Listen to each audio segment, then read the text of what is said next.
Saudara-saudara, selamat sore.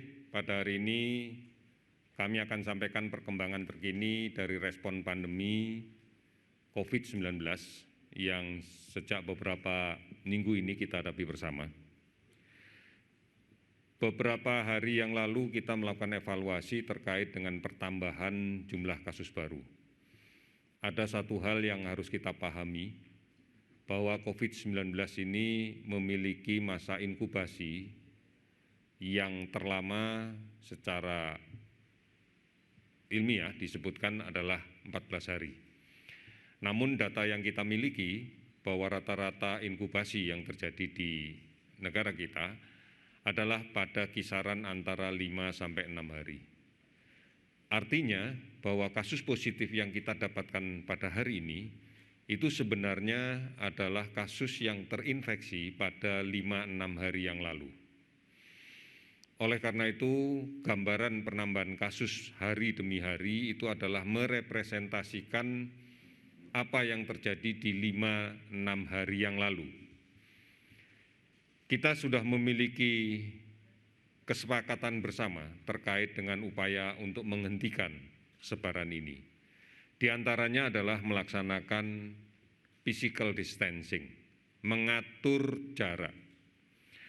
Artinya bahwa kegiatan physical distancing yang kemudian dalam implementasinya diwujudkan dalam bentuk tetap tinggal di rumah, bekerja dari rumah, belajar dari rumah, dan melaksanakan ibadah di rumah, tidak sepenuhnya bisa dilaksanakan dengan baik. Oleh karena itu, penularan di luar masih saja terjadi.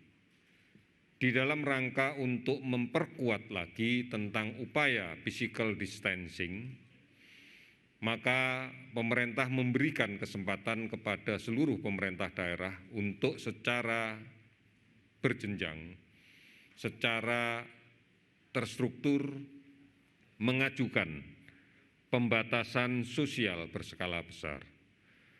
Hakikat dari kegiatan pembatasan sosial berskala besar sebenarnya adalah untuk menegaskan kembali tentang pembatasan-pembatasan aktivitas sosial orang per orang yang sangat memungkinkan terjadinya penularan kasus ini dari seseorang yang positif COVID-19 kepada orang lain yang sangat rentan. Oleh karena itu, mari kita patuhi bersama tentang ketentuan-ketentuan physical distancing. Apalagi seperti yang sudah dilaksanakan oleh pemerintah DKI untuk menerapkan PSBB. Oleh karena itu, inilah salah satu cara bagi kita untuk secara komitmen lebih kuat, secara lebih tegas lagi melaksanakan kegiatan physical distancing. Terima kasih kepada umat Nasrani bahwa pada hari ini sudah diawali rangkaian perayaan Paskah dimulai dengan kegiatan Jumat Agung dan seterusnya yang dilaksanakan di kediaman masing-masing. Yang dilaksanakan kegiatan ibadah bersama keluarganya dari rumah masing-masing.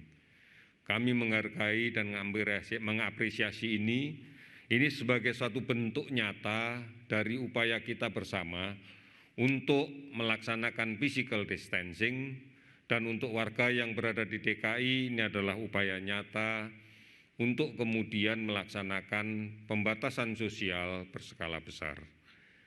Oleh karena itu, kita bangga bahwa kita sudah melihat kesungguhan siapapun untuk mematuhi ini. Karena hanya ini saja kunci bagi kita untuk bisa memutuskan rantai penularan ini. Oleh karena itu, masyarakat yang berdomisili, bertempat tinggal, atau melakukan aktivitas di wilayah DKI Jakarta diminta untuk mematuhi pelaksanaan pembatasan sosial berskala besar. Oleh karena itu, ini bukan kebijakan yang baru, tetapi ini kebijakan yang memperkuat tentang physical distancing, tentang wajib menggunakan masker, tentang menjaga jarak. Jadi ini jangan dianggap sebagai sesuatu yang baru, Tapi marilah kita komitmennya yang baru untuk lebih tegas dan bersama-sama di dalam kaitan dengan pelaksanaan ini. Tetap berada di rumah, tetap melaksanakan ibadah di rumah, bekerja dari rumah, dan kemudian lakukan kegiatan-kegiatan yang konstruktif di rumah. Kita sadari bersama bahwa saat ini yang sedang kita hadapi untuk beberapa daerah adalah ancaman peningkatan kasus demam berdarah. Oleh karena itu, pemberantasan sarang nyamuk di rumah masing-masing sebaiknya segera dilaksanakan dengan maksimal.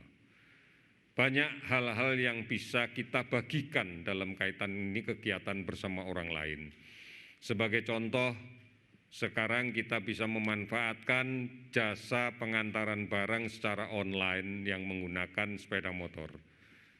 Silahkan ojek online masih bisa beroperasi meskipun nanti diarahkan kepada jasa kurir barang dan makanan.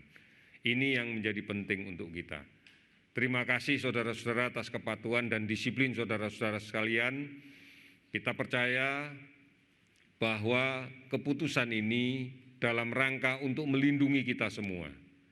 Melindungi dari penularan dan orang lain menularkan penyakit ini. Hanya dengan bersatu melawan COVID-19, maka kita bisa bekerja dengan lebih baik. Berikutnya, tolong kembali lagi dapatkan berita yang benar tentang COVID-19 ini. Karena ini menjadi penting agar tidak muncul ketakutan yang berlebihan, keresahan yang tanpa dasar, dan bahkan memunculkan kebencian, memunculkan kemarahan terhadap berita-berita yang tidak benar ujung pangkalnya. Silahkan jangan berhenti untuk mengakses informasi tentang COVID-19 pada situs-situs resmi yang sudah kita siapkan. Ada pada portal covid19.go.id, ada hotline di 119, ada WhatsApp COVID-19 yang bisa diakses di 0811 33 39 9000. Ada Halo Kemkes di 1.500 567. Dan banyak sekali aplikasi-aplikasi online yang sudah bekerja sama dengan kita dan akan memberikan informasi yang terus-menerus terkait dengan COVID-19 ini. Saudara-saudara, sampai hari ini sudah lebih dari 19.500 orang yang kita periksa untuk pemeriksaan berbasis pada molekuler dengan menggunakan real-time PCR. Dan kemudian kita sudah mengadakan lebih dari 769.000 APD. Sudah kita bagikan 698.650 kita bagikan ke seluruh Indonesia. Dan kami sudah menerima laporan dari para dinas kesehatan provinsi dan kemudian juga dari gugus tugas percepatan penanganan COVID di tingkat provinsi. Lebih dari 3.300 rumah sakit rujukan telah ditunjuk dan telah operasional, dan kemudian juga ini didukung oleh sekian banyak tenaga kesehatan, baik spesialis, dokter umum, perawat, dan pendukung yang lainnya. Sampai dengan saat ini sudah lebih dari 18.000 relawan medis dan non-medis yang telah menyatakan kesiapannya untuk membantu penanganan COVID-19 ini secara lebih terstruktur lagi.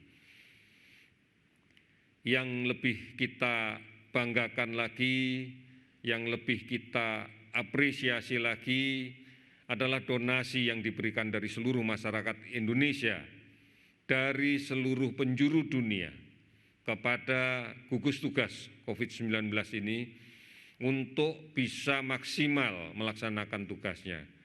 Sudah lebih dari 195 miliar rupiah kita terima. Terima kasih, amanah ini akan kita jaga sebaik-baiknya. Saat ini 27 provinsi dan 160 kabupaten kota telah membentuk gugus tugas penanganan COVID-19.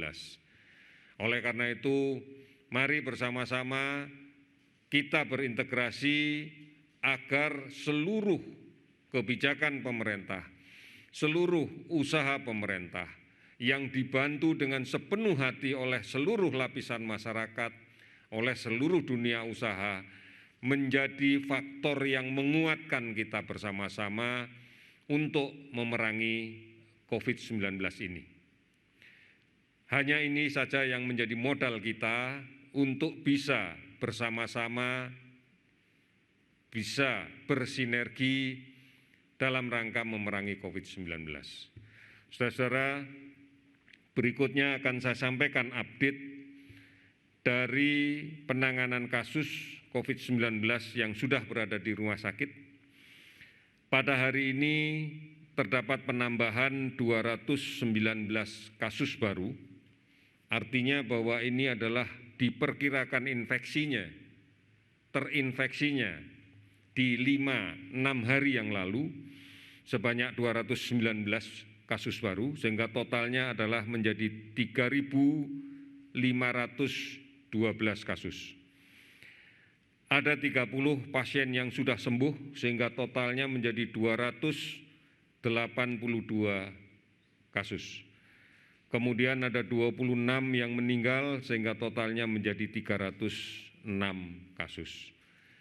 Mari bersama-sama kita harus menyadari betul bahwa proses penularan yang terjadi di tengah-tengah masyarakat harus kita hentikan, harus kita akhiri dengan menjaga jarak, menggunakan masker, tidak perlu keluar rumah jika memang tidak mendesak sama sekali, kurangi resiko-resiko terpapar dengan tidak melakukan perjalanan kemanapun, tetap tinggal di rumah.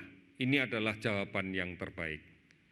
Insya Allah dengan upaya yang seperti ini, maka kita bisa mempercepat proses pandemi di tanah air kita, supaya kita bisa pulih seperti sedia kala.